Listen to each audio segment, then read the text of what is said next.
মই ধিক্কাৰ দিছোঁ এই গোটেই সমগ্ৰ ঘটনা আৰু ইতিমধ্যে মৰিনী প্ৰেছ ক্লাবৰ বিভিন্ন সংবাদ মাধ্যমত যেতিয়া আজি 2-3 দিন ধৰি এই বাতৰি পৰিৱেশন হৈ আছে, মই নতুন মন্ত্ৰী সভাৰ শপত গ্ৰহণৰ বাবে গুৱাহাটীলৈ যাব লগা হোৱাত পৰিসিদ্ধনাখন মই আহিব পৰা নাছিলোঁ।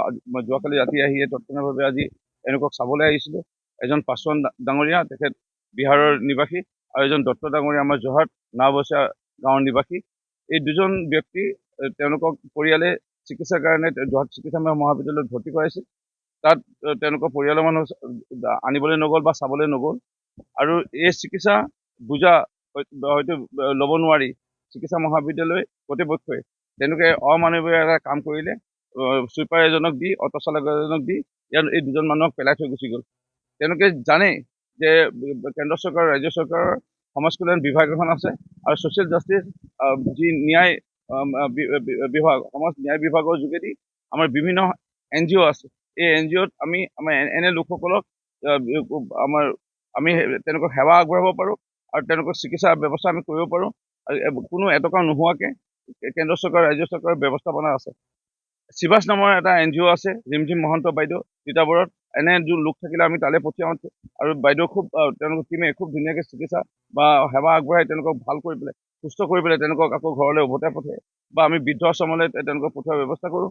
কিন্তু এনে এটা আমাৰ সুবিধা থকা সময়ত যোৰহাট চিকিৎসা মহাবিদ্যালয় প্ৰিন্সিপাল বা ছুপাৰিণ্ট বা যোন ডক্টৰে আছে তেওঁলোকৰ ওপৰত বিহিত ব্যৱস্থা হ'ব লাগে, আৰু এটা উদাহৰণ যাব লাগে।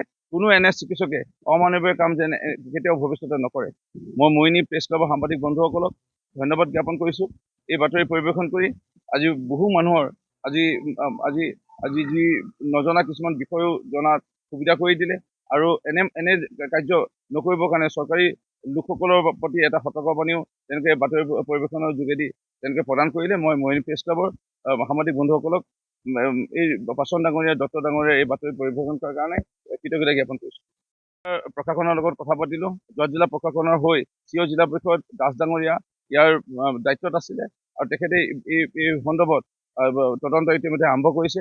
আশা ৰাখিছোঁ আমি সন্ধিয়াৰ ভিতৰলৈ কোন লোক জড়িত হৈ আছে এই অমানৱীয় কাম কৰাৰ ক্ষেত্ৰত বা ইয়াৰ আঁৰত, তেওঁলোক নিশ্চয় ধৰা পৰিব, আৰু উচিত চৰকাৰী যি কঠোৰমূলক শাস্তি ব্যৱস্থা আছে সেই শাস্তিমূলক ব্যৱস্থা নিশ্চয় কৰিব মোৰ দৃঢ় বিশ্বাস।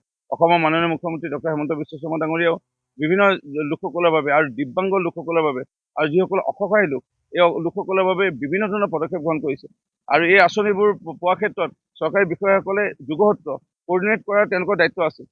এয়া নকৰি দায়িত্ব সামৰি পেলাই তেওঁলোকে যি অমানৱীয় কাম কৰিলে, ইয়াৰ ওপৰত মাননীয় মুখ্যমন্ত্ৰী মহোদয় আৰু বিশেষকৈ ছ'চিয়েল জাষ্টিচ মিনিষ্টাৰ মাননীয় পীযুষ হাজৰিকা ডাঙৰীয়াও ইয়াৰ ওপৰত বিহিত ব্যৱস্থা ল'ব মোৰ দৃঢ় বিশ্বাস।